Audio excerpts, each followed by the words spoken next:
حضرت آدم علیہ السلام کو گھن کے کہ حضرت عیسیٰ علیہ السلام تک بے شمار انبیاء بھیجے، بے شمار رسول بھیجے، لیکن انہاں دے وچوں کچھ ایسے انبیاء بھی ہیں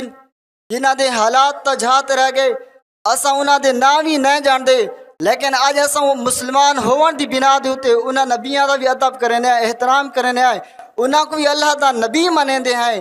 قرآن مقدس دے اندر صرف 50 نبی دا نام آیا ہے، لیکن حضرت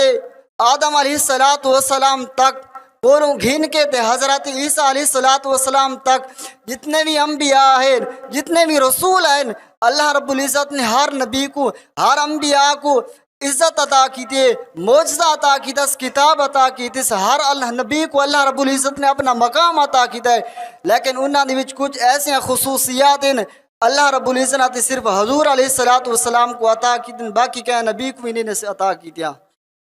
تو انہاں خصوصیات دے وچوں چند خصوصیات میں تھوڑے سامنے بیان کرے سا۔ حضرات محترم آپ ذرا توجہ فرمائے۔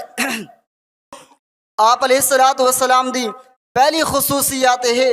کہ اللہ رب العزت نے آپ علیہ السلام دے نام مبارک دے نال جڑا روب تے طاقت رکھی، اس اللہ رب العزت نے میں کہ نبی دے نال بھی نہیں رکھی۔ ظاہری طاقت نہ حضرت موسیٰ علیہ السلام کو لئی، اور حکومت دے مالک تا حضرت داؤد علیہ السلام ہن، تاج دے تخت دے محل، تاج دے تخت دے مالک حضرت سلیمان علیہ السلام، لیکن آج بھی تاریخ گواہ ہے تیری طاقت تے جرا روب اللہ رب العزت نے حضور علیہ السلام دے نا دے نال رکھا، اسی میں کہ نبی دے نا دے نال نہیں رکھا۔